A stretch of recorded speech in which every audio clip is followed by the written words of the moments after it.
What's up guys? Pierce here with Electric Bike Report, and today we have the Aventon Pace 500.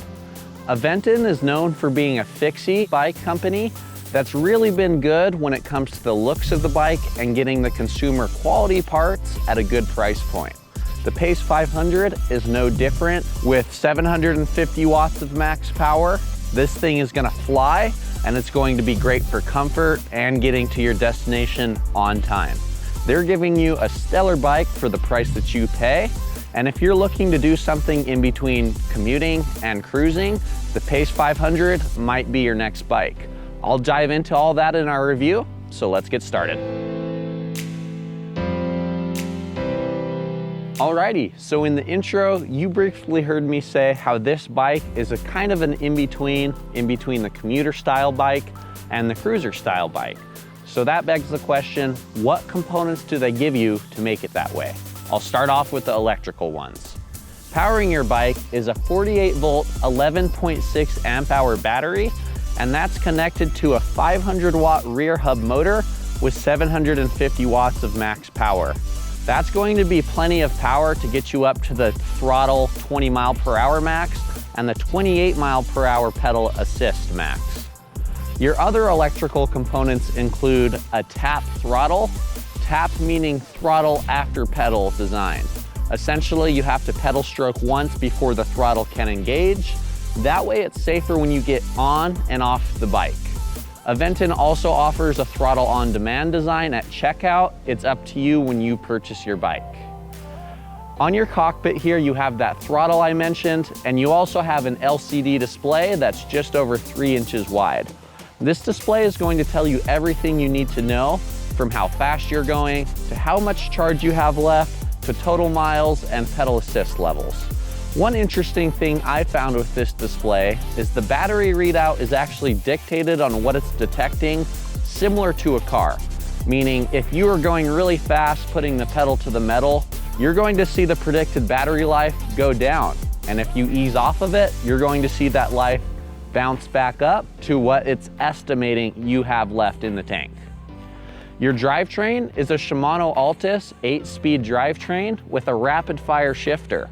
I like the shifter a lot because I can shift on the go and I can shift up and down very quickly, so I am in the perfect gear for whatever terrain I may be riding. That's also really good to have on the hills because when you need to downshift to maintain your cadence, it doesn't feel clunky like you're hurting the drivetrain just because you're using it. The saddle here, it's made by Velo and it has a nice looking Aventon logo on it. I like that Aventon went with the Velo design and the Velo company because Velo does a really good job of giving you plush quality components at a good price point, just like the rest of the componentry on this bike here. When it comes to what you have in contact with the ground, you have the Kenda Quick drumlin tires. These are 27.5 by 2.2 inches wide, and they have a semi-slick compound to them. They're fast rolling, they're easy to drift around a corner if you need to, and they seem to be relatively puncture proof as well. You also have Tektro HD hydraulic disc brakes on this bike, and for being a $1,400 bike, props to Aventon for managing to put hydraulic disc brakes on this thing. Those are hooked up to 180 millimeter rotors, and overall, you have more than enough stopping power for the intended use of the Pace 500. Aside from that, holding together the bike is the 6061 alloy frame that has a semi-integrated battery here. And I think Aventon does a very good job of creating aesthetically pleasing designs while also making the utility of them nice, meaning the geometry of these bikes is just as good as the way they look. The performance and the looks mesh together nicely and they give you a good package overall. Aventon owns their own manufacturing facilities, so they're able to cut some costs that other companies have to include with the overall price of the bike. With that being said, that's probably one of the reasons you're seeing hydraulic disc brakes on a $1,400 bike. I haven't seen that to this date. Kudos to Aventon for giving the consumer great quality components at a great price. Let's move on to see how this thing performs in our hill climb test, our 100-yard dash test, and our brake test. So after lots of miles on the Aventon Pace 500, I've kind of concluded it handles like a more cruiser-oriented version of its brother, the Aventon Level. Where the big distinguishment is this is a little bit lighter weight, and you also have a 15-degree swooped handlebar that gives you a little bit more of a cruiser feel. You're not going to be able to be quite as nimble on this as you are the Aventon Level, but I don't really think it's designed to be that way. This is meant to keep you a little bit more upright and leisure-oriented as you're either commuting or cruising. This is still a really good commuter. You just have that 15-degree sweep handlebar that can make it more of a cruiser feeling bike. These Kenda Quick Drumlin tires are also a nice touch. I really like the way they're pretty puncture resistant, and I can skid them around corners on tighter corners. Overall, this thing handles very well for its intended use, and if you are looking for something a little bit more nimble, check out the Aventon Level. With that being said, I think that they did a really good job.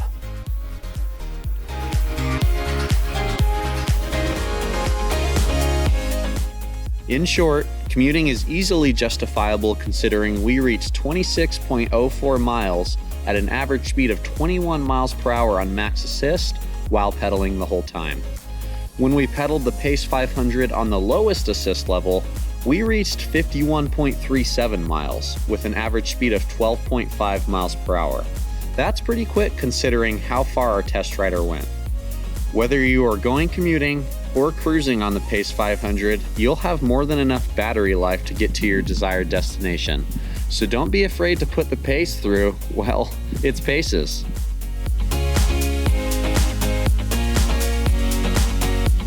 Alrighty bikers, we're at our famous hill test here to see how the Pace 500 is capable of climbing hills on maximum pedal assist and with the throttle only.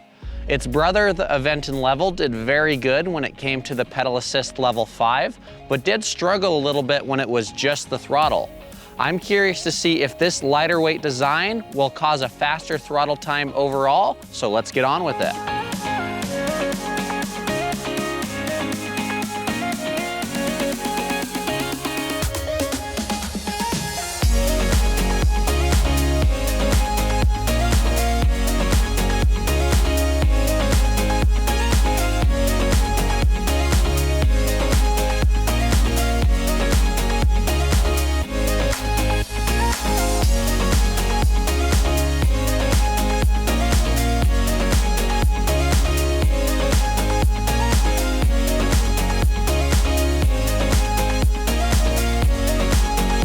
Alrighty guys, so we just finished up our testing on that 12% grade hill. When it comes to the throttle only, I got 1 minute and 48 seconds. That's a lot faster than we got on the Aventon Level, and I think that's partially due to this bike being a lot lighter weight, coming in at 49 pounds. When I did maximum pedal assist level 5, I got 1 minute and 16 seconds, just 8 seconds behind the Aventon Level. So this seems to be a little bit closer together when it comes to the speed and capability of the throttle and the pedal assist, but the Aventon Level might still be a tad bit faster. Overall, I think I would prefer to climb hills on this just because it is a little bit lighter weight, and the throttle does seem to engage a little bit better due to that lighter weight. With that being said, let's move on to our next test. Alrighty, so at this point in the review, you know that the Aventon Pace 500 has a 500 watt motor capable of 750 watts at max power. What we're trying to figure out is how fast does that make this bike go over a 100-yard stretch. I'll be doing this on 3 different settings. One on pedal assist level 5 while pedaling the whole time. The other, throttle only, and last but not least, with the bike completely off. After we do these 3 tests and give you the times, you should have a better idea of how the Pace 500 jumps off the line and what type of speeds you'll reach within that first little boost of time. With that being said, let's get pedaling.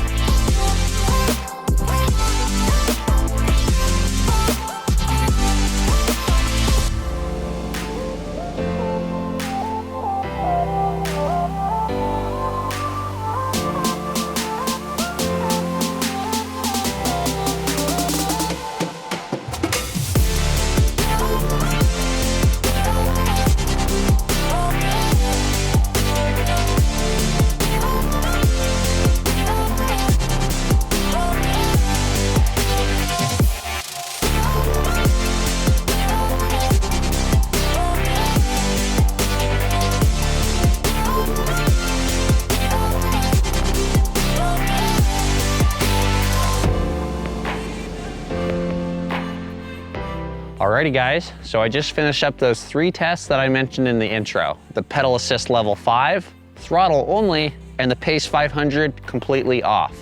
When I did throttle only, I got 13.6 seconds. Keep in mind, with this bike, you do have to engage a pedal stroke first before the throttle. With that being said, I did have to do a half crank to engage the throttle, so there was a little bit of a hiccup there, but it still felt like it accelerated pretty fast once that was done. When I did pedal assist level 5, I got 12.6 seconds. This bike seemed to jump off the line pretty quickly, and the easier gear you're in, the more you're going to accelerate up to that top speed. When I had the Pace 500 completely off, I got 18 seconds flat, which isn't terribly bad considering this is a 49-pound e-bike. This is one of those e-bikes I still feel like you can pedal around even if the battery's dead. With that being said, I don't think you'll have to worry about running out of charge, but if that does happen, you're still going to be able to pedal this baby back home. With all of that being said, let's move on to our next test. So for this test, we'll be testing the stopping power of the Tektro HDT 285 hydraulic disc brakes. Those are paired up with 180mm rotors, and overall I've been satisfied with the stopping power they've provided me, but I haven't tested it on a numerical scale yet. So with these cones set up 5 feet apart and doing 5 separate brake tests, we're going to see how long it takes on average for a 165-pound rider like myself to stop on the Pace 500 e-bike. With that being said, let's get ripping.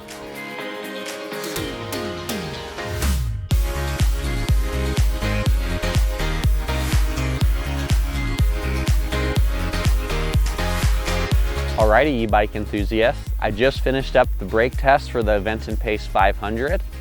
That test was done from 20 miles per hour, pulling both brakes at the same time from the same distance. After 5 tests, I got 15.5 feet as my average stopping distance for the Pace 500. That's pretty impressive considering a few things. 1, these are semi-slick tires. They tend to skid. And 2, I was going from 20 miles per hour. Overall, the stopping power and the stopping distance it took was far better than I was expecting, and I think Aventon is doing the right thing when they give you hydraulic disc brakes on this bike because of the speed that it's capable of. With that being said, this definitely checks the box when it comes to braking power, and we think commuters and casual riders alike will appreciate the way they can stop on a dime on the Pace 500. Alrighty bikers, we are finishing up testing the Pace 500 on this beautiful day. And overall, I've been very impressed with how this bike performs, especially coming in at that $1,400 price point. The Tektro HDT 285 disc brakes were a very nice touch. I'm personally not very used to seeing hydraulic disc brakes on a bike of this price point. I also really appreciated having 750 watts of max power. Because of that, we are able to fly up even the steepest of hills and maintain very high speeds on the flat ground. As far as things I wish to see different and improve in the future, I would like a little bit less swoop on the handlebar.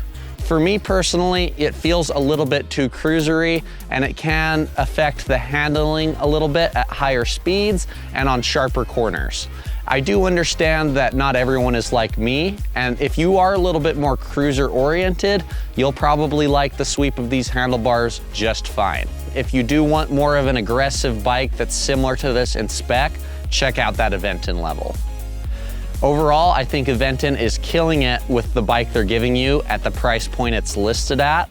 And this is partially due to them owning their own manufacturing facilities. Because of this, they can reduce costs over a lot of these other brands where they have to go through a third-party distributor and manufacturer. I think Aventon's doing the right thing when it comes to their design of the bike, how they implement the different components, and how they give it to you as a consumer.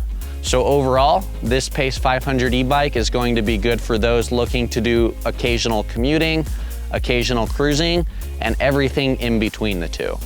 With that being said, that pretty much sums up the Pace 500. We have a detailed written review on the Pace 500 in our description below. Be sure to check that out if you want the very fine-tuned details of what this bike has to offer and what our impressions were overall. Be sure to leave a comment based on what you thought about the video and what you'd like to see in future videos. We'd love to hear from you. If you have any questions, be sure to comment those as well, and leave a like if you enjoyed the video. It really helps us out. With all of that being said, hit that subscribe button for future reviews, and I'll see you next time.